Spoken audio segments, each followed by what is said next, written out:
A cold dawn in rural India. Fog drifts across the open fields. Silhouettes of women disappear into the dark. In 2014, the Indian government launched the most ambitious sanitation campaign in its history. It was called the Swachh Bharat mission, Clean India. The goal was straightforward: build toilets for the 600 million people who didn't have one.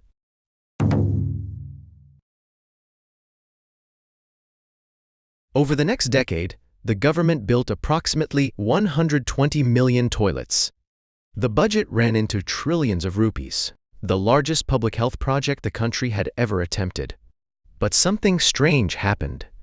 In some villages, people tore the toilets down the moment they were built.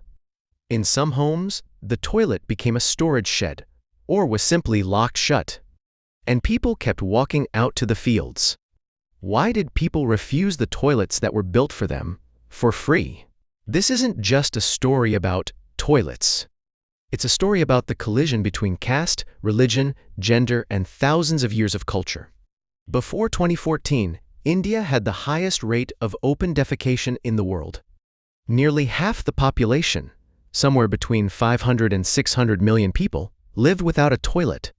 Half of the world's open defecation population was concentrated in a single country. The consequences of that showed up clearly in the numbers. Diarrheal diseases spread through contaminated water and fecal matter were killing hundreds of thousands of children every single year. Women were forced to hold it until nightfall, then venture out into the dark to relieve themselves. And in that darkness, countless women were sexually assaulted. The Modi government announced Swachh Bharat to fix all of this. It invoked the name of Mahatma Gandhi, designating his birthday, October 2nd, as National Sanitation Day. The Prime Minister posed for photos holding a broom, sweeping the streets himself. Toilet construction began nationwide.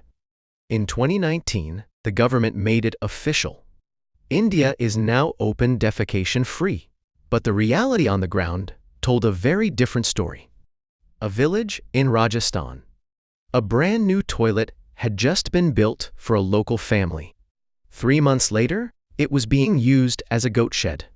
Why? The first reason: the logic of caste pollution. In Hindu tradition, the concepts of purity and contamination are woven deep into everyday life. The home is a sacred space where the living share their lives with their ancestors and the divine. So, what does it mean to build a space for human waste inside that home? In a BBC interview, a Rajasthan villager put it this way: building a toilet inside the house is contaminating the house itself. Our ancestors will be angered. This isn't superstition. This is a religious worldview shaped over thousands of years, one in which the boundary of the home and the boundary of contamination are kept strictly separate. For millennia, it was simply common sense: waste belongs outside the home. The second reason: no water. A toilet was built, but there was no water. Water infrastructure in large parts of rural India is severely inadequate. The government built the structure, but in countless cases, never hooked up the plumbing. A 2018 study by the Rice Institute found that, in many cases, fewer than half of government-built toilets were actually being used. Having a toilet didn't automatically mean people would use it. The third reason: the caste sanitation worker problem. A pit toilet needs to be cleaned. Traditionally, that work belonged to the Valmiki, the lowest caste, whose hereditary role was manual scavenging. But if the toilet is inside the home, the family itself has to clean it. If my daughter has to clean a toilet, that is a disgrace to our family name. This is what it looks like when the caste system becomes a direct barrier to public health infrastructure. In all of this, the people who paid the heaviest price were women. Women in rural villages held it through the entire night. Going outside to relieve yourself in broad daylight was considered shameful. So at 4 in the morning, before the sun came up, they went out in groups to the fields. In India, the press has a name for this: Lota Leka, the culture of sneaking out at dawn.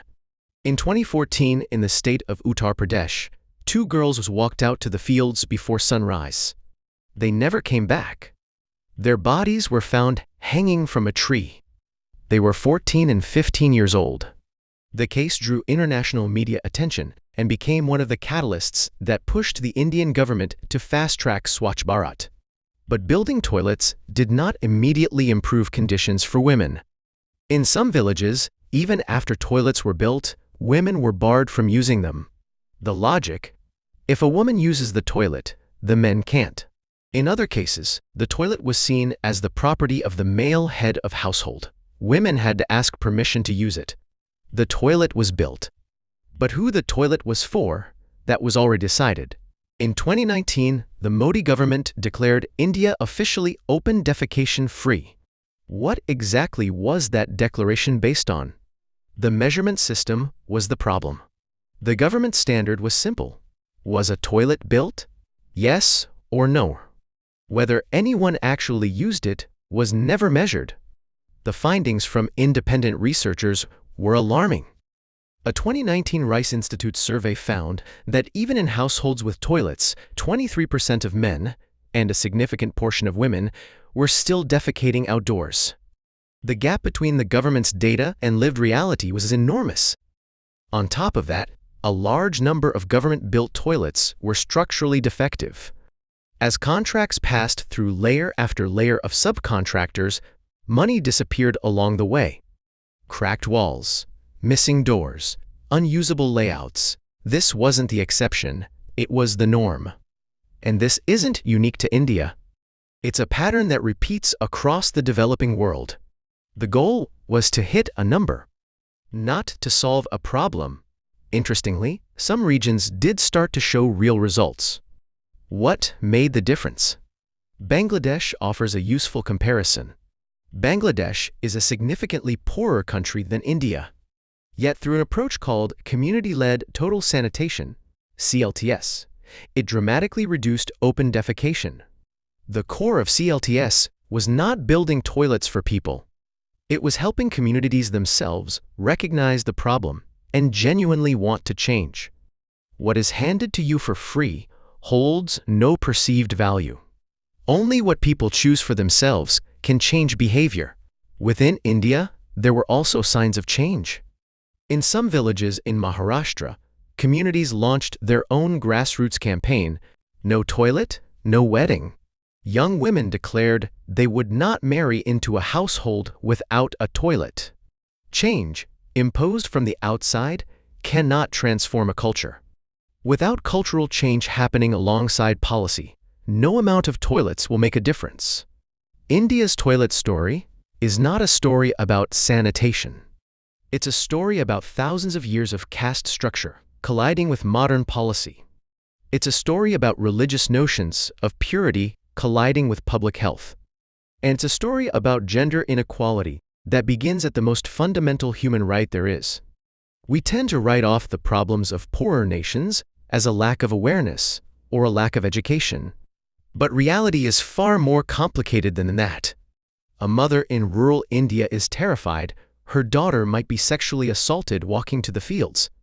At the same time, she genuinely believes that putting a toilet inside the home will defile a sacred space.